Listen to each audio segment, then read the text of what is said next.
But అంటే ఈ music ఇండస్ట్రీలోకి రావాలని లేదంటే సినిమా మీద ప్యాషన్ అనేది ఎప్పటి నుంచి స్టార్ట్ అయింది అసలు మీకు? ఐ థింక్ 13 2013లో అట్లా ఇంట్రెస్ట్ వచ్చింది. Okay. Oh! All of a సడెనా? All of sudden. అదేంటిది? ఏంటి ఆరిజిన్ ఏంటి అసలు? ఆ ఇంట్రెస్ట్‌కి ఆరిజిన్ ఏంటి? అంటే ఒక ఫిలిం చేసిండే. We made that film very small budget independent ఫిల్మా? తెలంగాణ ఫిలిం అనమాట అది. ఓకే. సాహిత్ అని డైరెక్టర్. తనదే 'బంధం రేగడ్' షార్ట్ ఫిలిం. ఓకే. దాని తర్వాత తను 2, 3 మూవీస్ చేశాడిప్పుడు. ఆహ్, సాహిత్ అని. సాహిత్.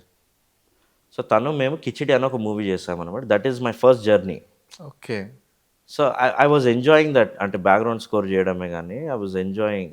కాకపోతే ఆ టైంలో తెలంగాణ ఫిలిమ్స్ 2010, 11 టైంలో ఇట్స్ లైక్ తెలంగాణ అంటే ఏదో హీరో ఎనకాల ఎవరైనా విలన్స్ ట్రూ. ట్రూ. ట్రూ. ఆళ్ళు తెలంగాణలో బ్యాక్‌గ్రౌండ్ అదే ఆర్టిస్ట్ లాగే అట్లనే ఉండేది మోస్ట్‌లీ. బ్యాక్‌గ్రౌండ్ ఆర్టిస్ట్ లాగానే ఉంటుండే. అవును. అప్పటికి తెలంగాణ లాంగ్వేజే గానీ, దాని మీద ఉన్న ఇది ఇప్పుడున్నది, అప్పుడు లేదు.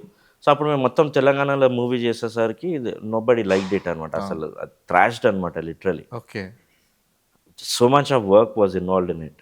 అప్పుడు అనిపించింది, అరే I think I need to do a feature films అని. That is how I started. Okay.